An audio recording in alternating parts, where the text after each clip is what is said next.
Day 11 of Buffalo Bills training camp complete. Vic Carucci with Jay Skursky here at St. John Fisher. The big story continues to be Anquan Boldin. He had his first practice with the Bills today after signing with them on Monday and looked like he hit the ground running, Jay. You didn't see anything that resembled rust for a guy who, of course, played last season, but essentially was in no one's camp through the offseason, but has come in here in great shape and 36 years old, looks like about as competitive a guy as he's been through a great Sterling career. Yeah, the Bills clearly are very happy with the shape that he's in. I mean, they were mixing him in with the first team.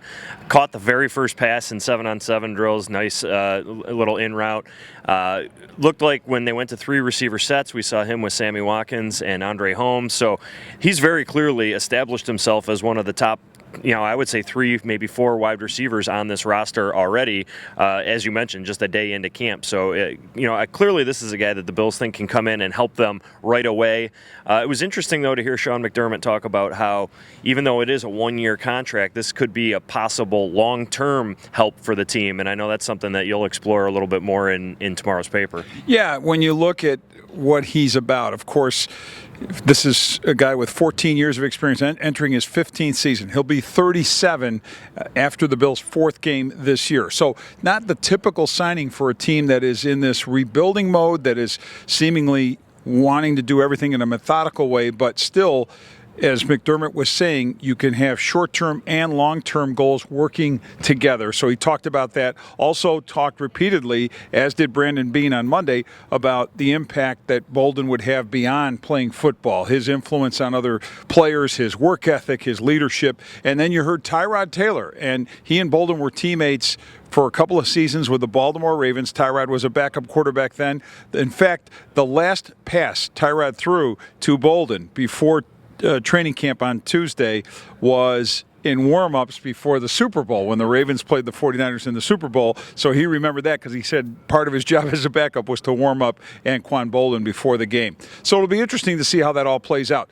Also interesting, on the defensive side of the ball, Reggie Ragland finding himself moving down the depth chart. Yeah, running with the third team today at middle linebacker. It seemed like almost exclusively Gerald Hodges got most of the work at second team middle linebacker. I had a chance to talk with Ragland after practice about that, and he said all of the right things, but Vic, you could read it in his voice, in his face. There was some clear disappointment there, and this was supposed to be a guy that was going to compete with Preston Brown for the starting job at middle linebacker, who a lot was expected of given his draft status, what the team traded to move up to get him in the second round. Obviously, that was done under a different front office, a different coaching staff, and it's fair to wonder what this current regime thinks of Reggie Ragland as a player. We have to remember he is still coming back from a knee injury. It does take time, but he's going the wrong way down the depth chart right now. For a guy who's supposed to be challenging for a starting job right now, he is, as we saw today, running with the third team. That's not a good sign.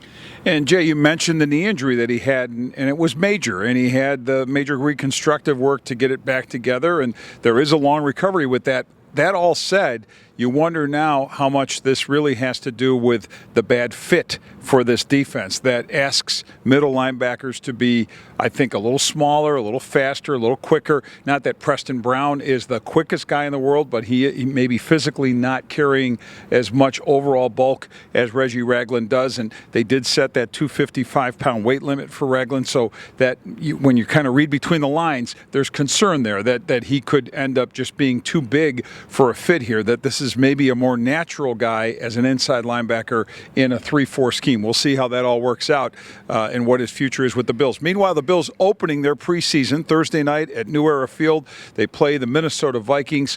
Sean McDermott talking today that the starters would be about, a quarter of action. Right, yeah, exactly. And that includes Sammy Watkins, who we saw suffer a very minor ankle injury on Sunday. He's been able to get back to practice. He's going to be on that list of guys that are going to be out there for about a quarter. Cordy Glenn and Shaq Lawson, they are a maybe right now. The coach kind of waffled on that, called them day to day. Wouldn't be a big surprise to see either or both of them held out, since it is just the first preseason game, and you do want to make sure that those guys are healthy. But I would expect outside of those that we'll see, about a quarter from Tyrod Taylor, about a quarter from that defensive line, Jerry Hughes, Kyle Williams. Maybe they get a little bit less just because of their veteran status, but it sounds like Sean McDermott's going to stick to sort of that usual plan with the starters and see about 15 minutes of action on Thursday. Yeah, and I think the other interesting thing that we'll be watching for Thursday night is how Sean McDermott manages a game for the first time as a head coach. We'll see what his methods are, and we'll observe that as well. Okay, so check out Jay's piece on Reggie Ragland. I'll have more on Anquan Bolden. And for Jay Skursky and for Jim McCoy, I'm Vic Carucci, urging you always check back for much, much more on BuffaloNews.com.